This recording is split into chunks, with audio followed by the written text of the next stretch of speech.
5절까지입니다. 우리 다 같이 한 목소리로 봉독하시겠습니다. 지존자여 시편군과 비퍼와 수금으로 여호와께 감사하며 주의 이름을 찬양하고 아침마다 주의 인자하심을 알리며 밤마다 주의 성실하심을 베품이 좋으니이다. 여호와여 주께서 행하신 일로 나를 기쁘게 하셨으니 주의 손이 행하신 일로 말미암아 내가 높이 외치리이다. 여호와여 주께서 행하신 일이 어찌 그리 크신지요 주의 생각이 매우 깊으시니이다. 어리석은 자도 알지 못하며 무지한 자도 이를 깨닫지 못하나이다.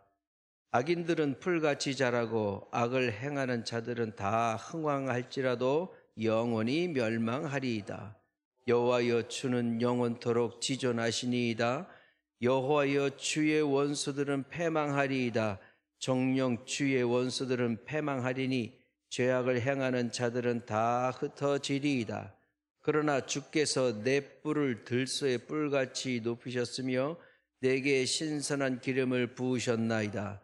내 원수들이 봉받는 것을 내 눈으로 보며 일어나 나를 치는 행악자들이 봉받는 것을 내 귀로 들었나이다. 의인은 종려나무같이 번성하며 레바논의 백향목같이 성장하리로다.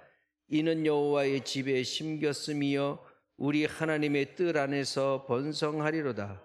그는 늙어도 여전히 결실하며 진액이 풍족하고 빛이 청청하니 여호와의 정직하심과 나의 바위 되심과 그에게는 불의가 없음이 선포되리로다. 아멘. 시편 92편의 말씀입니다. 92편 맨 위에 이렇게 보면은 안식일의 찬송시, 이러한 그 부제가 붙어져 있습니다. 이 92편의 이 시편이 150편이 있는데 안식일에 관련된 시로는 이 92편이 유일합니다. 150편의 시편 내용들 가운데 왜 여기에서만 이 안식일이라고 하는 이 내용에 그런 찬송이 있었는가라는 것을 좀 살펴볼 필요가 있다, 이렇게 생각이 듭니다.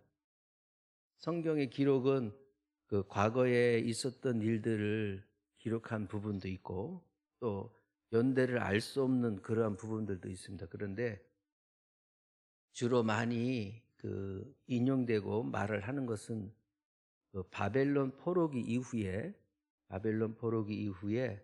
이스라엘의 모든 역사가 다 뒤엉켜져 있고 없어져 버렸던 그런 부분들에 대해서 또 한편으로는 다시 또 복원을 해야 되는 그런 남겨진 숙제 같은 것을 갖고 있는데, 그때에 아마 이 시편 92편이 다시 쓰여졌지 않겠는가.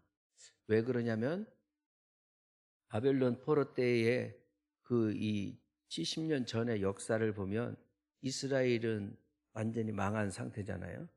바벨론 국가에 의해서 모든 것들이 다 황폐화가 되어지고 마지막 왕은 눈이 뽑혀서 끌려가고 백성들도 여러 차례 끌려가서 결국에는 나라가 없는 상태에서 머나먼 타국 땅 바벨론 지역에서 있었던 사람들, 그렇기 때문에 거기에서는 또 에스겔이 또 환상 가운데도 있고 여러 선지자들의 예언과, 그리고 나서 예레미야가 그렇게 얘기하죠. 70년 후에 다시 하나님께서 이쪽을 돌아오게 하실 것이고 다시 이 성전이 다시 회복될 것이다 라는 예언이 결국에는 이루어졌단 말이죠. 그러면은 70여 년 동안 남의 나라에 끌려가서 있었던 이 백성들이 와서 성전을 다시 또 재건을 하기 시작합니다. 그리고 나서 성전을 재건한 이후에 안식일이 되어서 재건된 성전 안에서 예배를 드린다 생각을 해보시면 그 배경이 거의 다 맞는다, 이렇게 보시면 좋겠습니다. 그런 관점으로 92편을 읽어보면 한 절 한 절이 참 애절하다라는 것을 좀 알 수가 있고, 그렇지 않고서는 이 다른 시기에서 이 부분을 갖다 해석하기에는 조금 우리가 약간 그냥 평범하게 느껴질 수 있는 그런 부분도 좀 있습니다. 그래서 이 안식일이라고 하는 부분을 가지고서 이렇게 써 내려갔던 부분들은 그러한 바벨론 포로 이후에 예루살렘으로 돌아와서 성전을 재건하고 거기에서 맞이하는 안식일에 대한 예배, 안식일이 돌아와서 이 예루살렘 성전 안에서 드려지는 것이 얼마나 귀하고 복된 일인가라는 그런 관점이 좀 필요하다, 이렇게 좀 보여집니다. 1절에서 3절로 그 연결되어 있는 말씀을 보면, 지존자여 시편금과 비파와 수금으로 여호와께 감사하며 주의 이름을 찬양합니다, 이렇게 돼 있어요. 지존자여 그러면 아주 지극히 높은 최고의 꼭대기에 있는 그러한 하나님이시여, 이렇게 얘기하고, 시편금과 비파와 수금으로, 그러니까 시편금이라는 것은, 현이라는 것은 줄이니까 10줄짜리 기타 같은 그러한 악기를 얘기합니다. 비파와 수금 이렇게 되어져 있어요. 성경에는 그 시편금과 비파와 수금 이러한 그 악기들이 등장을 하다 보니까 이게 문자적으로 또 해석을 하는 사람들 같은 경우, 교회에서는 이 악기 이외에 다른 악기를 쓰면 안 된다라고 또 주장하는 분들도 있어요. 그래서 교회에 피아노가 웬 말이냐 뭐 이렇게 해가지고 이 악기를 갖다가 이거 이외의 악기를 사용하는 것은 안 된다라고 또 싸우는 사람들도 있어요.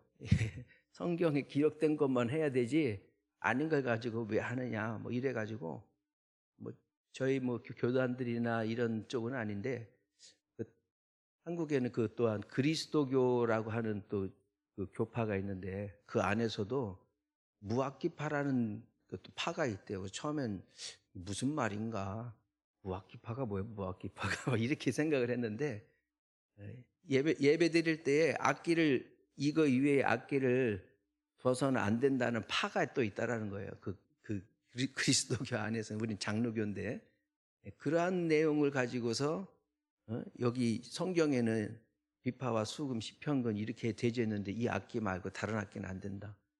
그게 완전 문자적으로 가지고서 싸울 일도 아닌데도 불구하고 그렇게 고지식하게 있는 대로만 하는 그러한 이 사람의 또 생각이 또 있습니다. 여기서는 시편금과 비파와 수금이라는 것은 소리내서 하나님을 찬양할 수 있는 악기들을 다 동원해서 내가 아무것도 없이 하는 게 아니라 그러한 상태의 악기를 가지고 우리 하나님 앞에 뭘 하느냐, 하나님 앞에 감사를 드린다, 그리고 하나님을 찬양한다. 당연히 감사하고 찬양하는 것은 기본적인 일이지만, 아까도 말씀드렸듯이 다시 이 땅에 다시 돌아와서 성전을 재건하고 그 안에서 과거에 행했던 예배가 다시 이루어지고, 그런 상태로 보면은 이 감사가 그냥 감사가 아닌 것이죠. 찬양이 그냥 찬양하는 것이 아니다, 이런 말씀입니다. 아침마다 주의 인자하심을 알리고 밤마다 주의 성실하심을 베품이 좋으나이다. 주의 인자하심, 인자하심이라는 얘기는 은혜로우시다는 거예요. 은혜로우시다. 그럼 아침에 하나님의 은혜로우심을 찬양한다 이 말이죠. 아침에 눈을 뜨면은 하나님 오늘 하루도 감사합니다, 은혜 주셔서 감사합니다, 이런 생각이 듭니까? 오늘 이 새벽에도 나오실 때 눈 뜨니까 야, 하나님의 은혜로우심이 시작되겠구나 생각하시겠어요? 아유, 또 새벽이 왔네, 또 새벽기도 가야지. 우리는 약간 마음적으로 약간 투덜거리는 듯한 그런 생각을 갖고 있는데, 이 사람들한테는 그렇지 않죠. 아침에 눈을 떠서 하나님의 새로운 시작을 알리시겠구나, 하나님이 우리와 다시 함께 하신다는 것이 이 성전이 재건된 이후에 일어나는 일들이니까, 그러한 하루하루가 정말 하나님께서 새롭게 시작하실 그 은혜를 내가 하나님 앞에 사람들한테 고백하면서 일어나야 되겠구나, 이런 그 결단을 하게 됐단 말이죠. 밤마다 주의 성실하심을 베품이 좋으나이다. 성실하시다라는 말은 믿음이 굳건한 상태를 얘기해요. 그러니까 끊임없이. 그래서 우리는 또 신실하신 하나님 이렇게 얘기하시잖아요. 신실하시다는 것은 우리를 향한 믿음이 변하지 않는 거예요. 그러니까 하루를 마칠 때에 오늘 하루 그래도 여러 가지 일이 있었지만 하루를 잘 마치게 하신 하나님, 나를 끝까지 사랑하시는 하나님이십니다 라는 것을 고백하면서 잠들 수 있었던, 그 당시에 이 회복이라고 하는 것은 상당히 그 사람들한테는 다시 하나님을 만나는 기쁨과 함께 감사가 저절로 일어나는 그러한 나날들이었음을 우리가 또 볼 수가 있습니다. 4절에 여호와여 주께서 행하신 일로 나를 기쁘게 하셨으니, 이 시편 92편을 쓴 사람은 자기의 기쁨이 잘 먹고 잘 살고 모든 것이 형통하고 이런 것이 아니라 하나님께서 행하신 일을 생각해 보니까 그게 나의 기쁨이다 이거지. 하나님께서 우리에게 다시 한번 죄악된 이 세상을 다시 완전히 멸하지 않으시고 다시 기회를 주시고 다시 살게 하시고 다시 후손들로 이어지게 하셨던 하나님이시구나라는 걸 생각해 보니까 그 무엇보다도 기쁘다 이 말.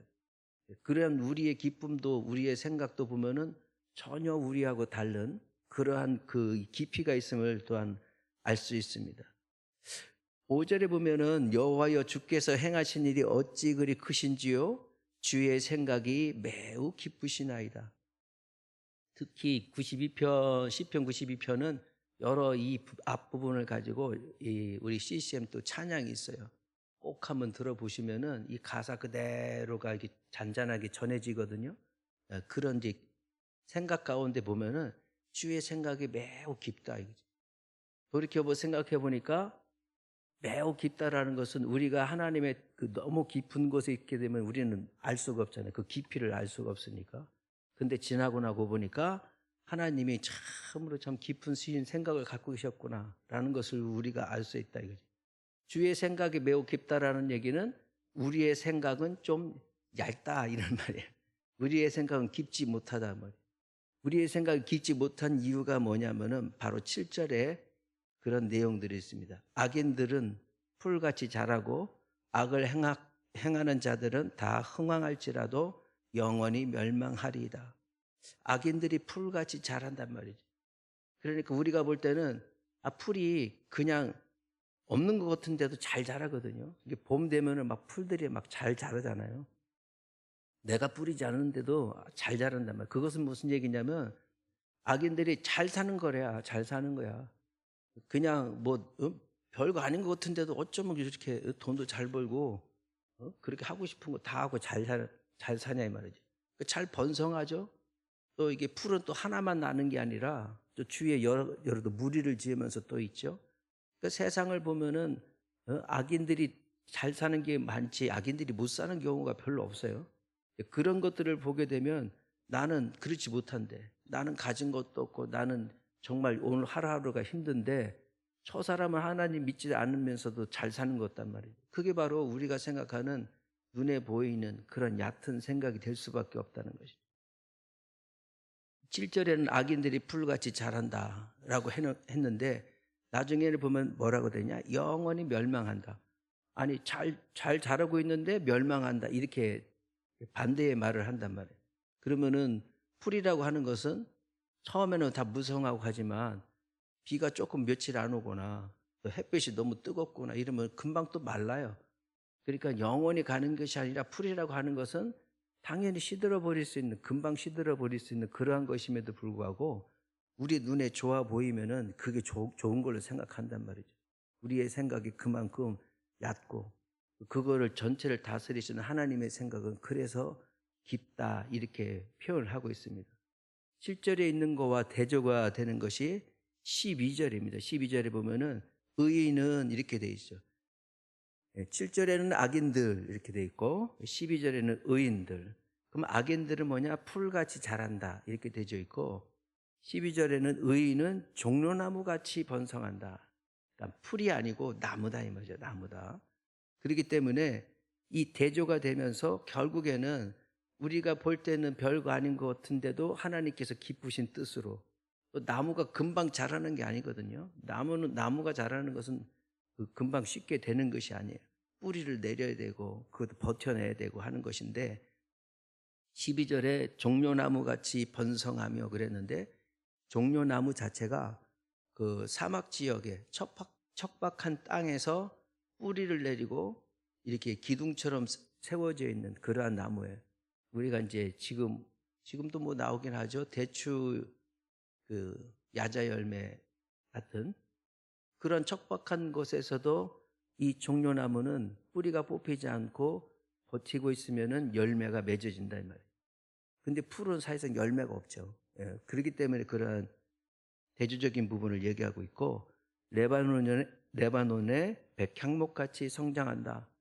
백향목이란 나무는 한 600년 이상 사는 그런 나무들도 있어요. 그리고 또 이렇게 튼튼한 그 긴 세월을 버텨내야 되니까. 그리고 이제 백향목이라고 하니까 향이 있는 거죠. 그래서 이런 성전을 지을 때에, 예루살렘 성전을 지을 때 이 백향목이 거의 다 들어갑니다. 그래서 들어가는 입구 모든 것에 나무로 되어 있는 것들은 거의 백향목으로 성전을 지을 정도로 아주 튼실한 나무란 말이에요. 그런데 이 백향목이라는 나무는 그냥 좋은 땅에서 자라는 게 아니라 어떤 때는 바위를 감싸면서 바위를 뚫고서도 나와서 버텨내는 그런 튼실한 가운데, 고통 가운데서도 자라날 수 있는 것이 바로 백향목이다 이런 말이죠. 그러니까 이 우리가 생각하는 것은 세상이 더디가 되는 거고, 그래도 이 그것을 모든 고통과 환난을 이겨낸 그러한 나무가 결국에는 열매를 맺을 것이단 말이죠. 근데 이 나무가 어디에 있느냐? 13절에 여호와의 집에 심겨졌다. 그냥 이 들판에 있는 게 아니라 여호와의 뜰에 하나님이 돌보시는 그 가운데 이 나무가 심겨졌다. 그러면은 이 나무는 하나님이 돌보신다는 거예요. 하나님이 돌보시는 이 나무, 그 고난과 어려움을 잘 이겨내고서 하나님의 도우심을 받는 이 나무는 당연히 14절에 그는 늙어도 여전히 결실하다. 열매를 맺는다. 우리는 인생은 이제 나이 먹고 하게 되면은 자꾸 없는 게 생기지. 힘도 없고 기력도 없고 목소리도 잘 안 나오고 뭐 이러한 안 되고 안 되는 쪽으로 많이 가지만, 나무는 시간이 지날수록 더 튼튼하게 그 결실을 맺는다는 거죠. 왜? 하나님께서 돌보시니까. 하나님 뜰에 심겨진 나무가 이러하다는 것이죠. 여기 시편 92편에서의 그 말씀은 바로 그러한 것들을 가지고 있습니다. 우리의 생각이 아닌 하나님의 생각은 더욱더 기쁘신 부분이다. 우리는 그 당시에는 쫓겨날 때는, 또 나라가 망할 때는 하나님 어쩌면 이럴 수가 있습니까? 라고 했지만 결국에는 하나님이 하신 말씀대로 그래야만 했던 역사를 안고서 와서 이 성전에서 드려지는 이 안식일에 드려지는 이 안식일의 기쁨, 이 예배에 회복되는 이 한순간 한순간들이 그 사람들에서는 정말 벅차고 가슴 벅찬 일이 아니었겠나, 이런 생각이 듭니다. 우리도 코로나19 때에 그 예배를 드릴 때에 비대면 해가지고, 세상에 비대면 예배라는 게 어디 있었어요? 인생을 살면서도 처음 있는 일인데, 그때 저녁 때에 담임 목사님은 설교를 하셔야 되고 영상을 송출해야 될 때, 저 같은 경우에도 주일 저녁에 나와서 찬양을 했을 때 사람이 없는 데서 찬양을 했었거든. 사람이 없을 때에 이 빈 공간에서 찬양을 할 때, 하나님 어떻게 참 이런 일이 있을 수 있습니까? 이런 일이 있을 수 있습니까? 그런 마음으로, 참 애통하는 그런 마음으로 찬양을 한 적이 있는데, 이 시편 92편도 바로 그런 것이다. 그렇게 갈망하고 예배를 드리고 싶어도, 안식일을 지키고 싶어도 성전이 있어야 뭐 안식일을 지키지. 그런 게 있어야 하나님을 또 만나지. 이게 정말 아무것도 없는 가운데서도 다시 하나님이 회복시켜 주시고 더 많은 은혜를 다시 좀 부어주시는 이 시간이 참으로 하나님 감사합니다. 복됩니다.